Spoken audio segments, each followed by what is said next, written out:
Você já ouviu falar em lactogestação?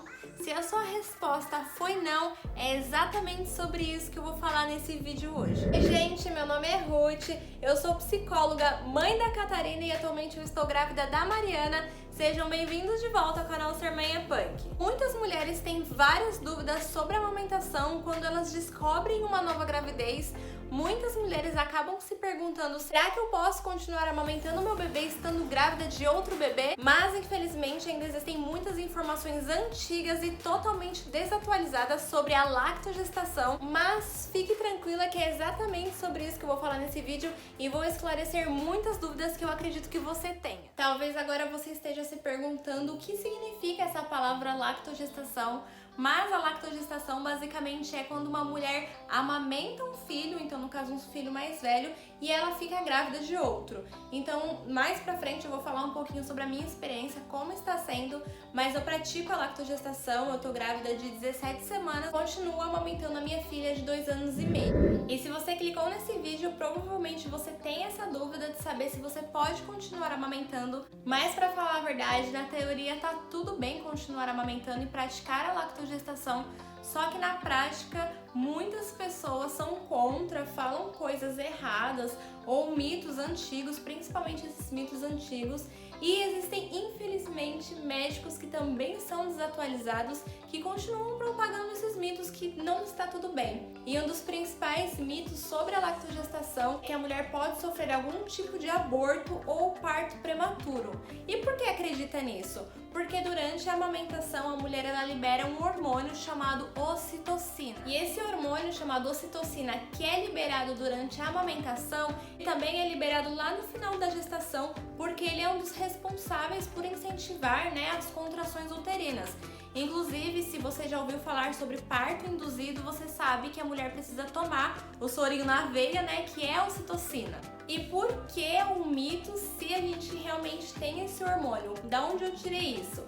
Estudos mostram que não tem nada a ver, que a mulher pode ter perda gestacional ou parto prematuro independente se ela amamenta ou não. E a amamentação durante a gestação ela não traz um risco para a saúde da mulher. Inclusive, você pode ouvir muitos relatos de mulheres que tiveram abortos durante a gravidez, enquanto elas amamentavam, e outras mulheres que também não. Então, isso não significa que a mulher que amamenta, ela vai ter um aborto ou ela vai ter um parto prematuro por conta da ocitocina. Inclusive, a ocitocina que a gente solta durante a amamentação, ela não é suficiente para trazer contração. Porque se fosse fácil assim, eu acredito que toda mulher ia arrumar um bebê para mamar no peito para ela conseguir induzir o parto dela muito mais rápido. Então a quantidade de hormônio, desse hormônio que a gente sai durante a amamentação, ele não é o suficiente para gerar um aborto ou um parto prematuro. E também no nosso corpo, o nosso útero sabe quando ele está recebendo a ocitocina, então o nosso útero está lá tranquilo e existem células receptoras que quando você está amamentando, o seu organismo recebe que tá saindo ocitocina, só que pra você ter noção é tão pouca que realmente a gente tem no nosso corpo que até com 38 semanas não é possível iniciar um trabalho de parto mesmo amamentando. Depois das 38 semanas, geralmente essas células, essas contrações e a ocitocina vai aumentando no nosso corpo, o que faz a gente ter as contrações, o parto normal. E para vocês pararem para pensar como não faz muito sentido esse mito, é que muitas mulheres durante o trabalho de parto tomam ocitocina e muitas delas acabam indo para uma cesárea porque a ocitocina não foi o suficiente. Então imagina uma mulher que ela amamenta de dia, de tarde e de noite, por exemplo, e o médico fala que ela tem que parar a amamentação, que ela pode ter um parto prematuro. Só que não faz sentido. Então esse médico, ele além de ser desatualizado, ele traz uma informação errada e as pessoas continuam propagando essa informação errada. Também existe um outro hormônio chamado progesterona no nosso corpo, que quando ele também começa a perceber que tem ocitocina, ele age como se fosse bloqueando para o nosso corpo realmente entender que aquele não é o momento do trabalho de parto, Então, se você amamenta seu filho, se você quer continuar amamentando ele, fique tranquila. Óbvio que você tem que conversar e consultar o seu médico, porque gravidez de risco já é outra situação. Nesse vídeo eu tô falando sobre uma gravidez normal, Então, se você tem algum tipo de gravidez de risco e você quer continuar amamentando o seu filho, você precisa consultar o seu médico, ver como é e fazer uma avaliação. Se tem alguma dúvida sobre a veracidade dessas informações, eu vou deixar na descrição do vídeo vários links que vocês podem clicar, porque são fontes bem confiáveis, inclusive a própria SBP, que é a Sociedade Brasileira de Pediatria, tem no site deles uma página falando só sobre lactogestação, que realmente não tem nada a ver, que você pode continuar amamentando o seu filho.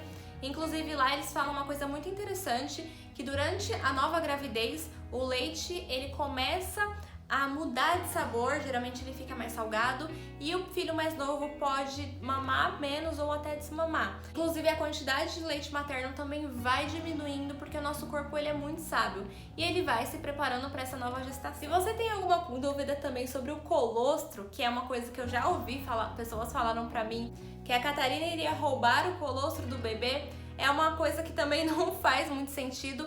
Porque se você é mãe, se você já teve essa experiência ou se você já pesquisou, o nosso colostro só sai depois do parto. Então, o nosso corpo é tão sábio, mas tão sábio, que depois que o bebê nasce, o colostro desce. Então, não faz sentido falar que um outro bebê vai roubar o colostro, sendo que na hora do parto, provavelmente, eu acredito eu, o bebê nem vai estar com você. Então, o colostro vai ser exclusivamente para outro bebê. E se você decidir manter a amamentação em tandem, que é amamentar 2 filhos com idades diferentes, o segundo vai receber uma bela de uma segunda dose de colostro. É cheio de coisas ricas e boas, muitas coisas boas. Inclusive eu pretendo praticar amamentação em tandem, mas eu quero falar um pouquinho pra vocês como é que tá sendo a minha experiência com a lactogestação. Quando eu descobri essa nova gravidez, uma das primeiras coisas que eu ouvi é que eu teria que desmamar a Catarina. Mas eu fui atrás de informação, de relatos, de informação científica, li todos os textos e todos os artigos que eu vou deixar na descrição para você ter certeza da veracidade da informação, que são lugares seguros, não é uma coisa assim que eu vi no Facebook ou que eu vi no Instagram, são informações de médicos, de pessoas que estudam sobre isso. Então, conforme eu fui me informando, eu tive a certeza, a plena certeza que eu manteria a lactogestação e provavelmente quase certeza a amamentação em tandem. Agora que eu já expliquei pra vocês sobre o que é lactogestação, eu quero também falar um pouquinho sobre a realidade, né, da gente vivenciar isso estando grávida, que todo mundo sabe que o nosso corpo sofre muitas alterações durante a gravidez, o nosso corpo ele fica muito mais sensível, mas se você decidir manter a lactogestação, eu quero que você esteja preparada para alguns dias mais difíceis, porque como o nosso corpo vai estar em constante mudança, ele também vai ficar mais sensível. Então, lá no comecinho da gravidez, meus seios ficaram extremamente sensíveis e eu sentia muita agonia de amamentar. E toda vez que eu amamentava, eu sentia aquela irritabilidade que é completamente normal, né? A gente chama de perturbação da amamentação, que é uma coisa que começa a irritar, mas eu sabia que aquela fase ia passar, eu sabia que meu seio estava sensível, mas iria passar. Então eu continuei amamentando ela e continuo até hoje com 17 semanas, mesmo tendo dias que meu seio tá muito mais sensível. Eu tenho conversado muito mais com ela, porque a Catarina ela sempre foi uma bebê que ela mamou um e ela sempre fazia carinho no outro. Só que, por exemplo, agora meu seio não tá sensível, só que é uma coisa que eu comecei a ter agonia. Algo que eu não sentia antes, eu não sentia nenhuma agonia. Só que agora eu sinto muita agonia. Converso com ela, eu falo, ai, tá meio dolorido, tá desse jeito, daquele, e ela entende. E é muito importante a gente frisar pra criança que não é algo que ela fez. Por exemplo, se a criança apertar, machucar, é uma coisa que a gente tá sensível e que a criança às vezes não tem noção que tá sensível ao nosso seio porque a gente tá nessa nova gravidez. Então acho que um dos primeiros pontos é você se sentir realmente pronta para continuar com a lactogestação, amamentando o seu filho, procurar informações legais e ficar atenta às mudanças. O site da SBP que eu comentei com vocês fala que a criança pode desmamar, só que não foi esse caso aqui, só que a Catarina ela diminuiu muito a quantidade de vezes que ela mama. Então, antigamente ela mamava de manhã, de tarde e de noite, praticamente.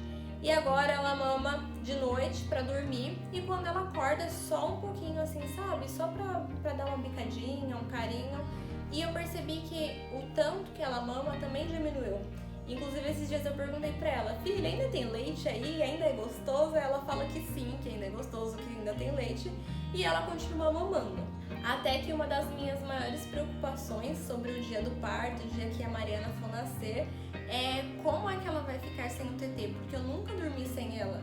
Eu sei que ela vai pegar no sono porque ela vai ficar cansada. Como é que vai ser pra ela essa experiência? Porque de vez em quando ela acorda de madrugada ainda e ela volta a dormir mamando o TT. Então, como é que vai ser pra ela? Dentre tantas preocupações que eu tinha, que eu poderia ter, essa é a minha maior. Como é que vai ser pra ela esses dias sem me ver, sem ver o pai dela e sem o TT dela? E eu quero dar um recado muito importante pra você que tá me assistindo, pra você que é mãe ou você é colega de alguém e você está assistindo esse vídeo pra tirar alguma dúvida. Se você agora sabe de todas essas informações certas, se você clicou em todos os links que eu deixei super confiáveis e super atualizados, basta você decidir se você quer insistir na amamentação, na lactogestação enquanto você está grávida e que você saiba que não vai ser fácil, porque nossa barriga começa a crescer, começa a vir o cansaço, às vezes nosso seio vai estar muito mais sensível e é uma decisão completamente sua, você não é obrigada. É sua e do seu bebê, mas também é muito importante que você converse com esse bebê, que você explique para essa criança. Muitas vezes a gente tem um filho bem novo que às vezes a gente nem entende se ele tá entendendo o que a gente tá falando, mas é muito importante a gente ter esse cuidado com eles de explicar, conversar o que tá acontecendo. Se você realmente for desmamar o seu bebê, pesquisar uma forma gentil de fazer isso, uma forma respeitosa, porque um dos princípios aqui desse canal é sobre a gente respeitar as crianças e eu acho que você também, se você tivesse uma coisa que você gostasse muito e tirassem de você abruptamente, seria terrível. Então é muito importante que a gente converse com a criança para ela já entender tudo sobre a nova gravidez, entender de uma forma clara e não que ela esteja perdendo as coisas por causa do novo bebê. Então seja muito claro e franco com seu filho e somente você, só você pode decidir se você quer continuar amamentando ou não, praticando a lactogestação. Durante essa gestação, você foi orientada a desmamar o seu bebê. Eu peço para que você procure outro profissional de saúde, que você procure outra pessoa, converse com médicos que dê outro ponto de vista. E se você tem uma gravidez de risco, é muito importante que com o médico você converse com ele, que você quer continuar amamentando, e se seria possível vocês fazerem isso. Sobre gravidez de risco, eu deixo aqui bem aberto que você precisa conversar com o seu médico, ter uma orientação dele, e a mesma coisa, se você for orientada, é muito bom você procurar outro médico para ter outra visão. Peço de coração que vocês fiquem muito atentas em todas as informações que vocês estão recebendo a partir de agora. Sempre pesquise, sempre olhe no site do Ministério da Saúde, da Sociedade Brasileira de Pediatria, porque infelizmente existem muitos profissionais de todas as áreas que são desatualizados, que eles não estudam. Às vezes eles dão uma informação pra gente que é uma informação errada, que não é uma informação legal. Então, sempre esteja atento às informações e às orientações que vocês estão recebendo. Mesmo que você confie cegamente no seu médico, às vezes a gente está com um médico totalmente arcaico. Então, todas as informações, não só sobre lactogestação que você for recebendo, sobre parto, pós-parto, cesárea, parto normal, indução, sempre pesquise, sempre se informe. Uma coisa que eu gosto de falar, que eu sempre falei no meu Instagram, é que o item mais importante do enxoval de uma mulher é a informação, porque se a gente tem uma informação, se a gente conhece sobre o que a gente está passando, a gente tá mais forte. Então, se você sabe uma informação sobre violência obstétrica, por exemplo, a episiotomia, que é proibida, se o médico fazer, você já sabe vocalizar. Não quero, isso é violência. Então, sempre pesquisem, sempre se informem. Então é isso, gente. Eu espero muito que vocês tenham gostado desse vídeo. Se esse vídeo te ajudou de alguma forma, não se esqueça de se inscrever no canal. Também deixa aí nos comentários como é que foi pra você saber disso. Você já tinha ouvido falar sobre lactogestação ou não? E eu vejo vocês no próximo vídeo do meu canal. 1 milhão de beijos e tchau!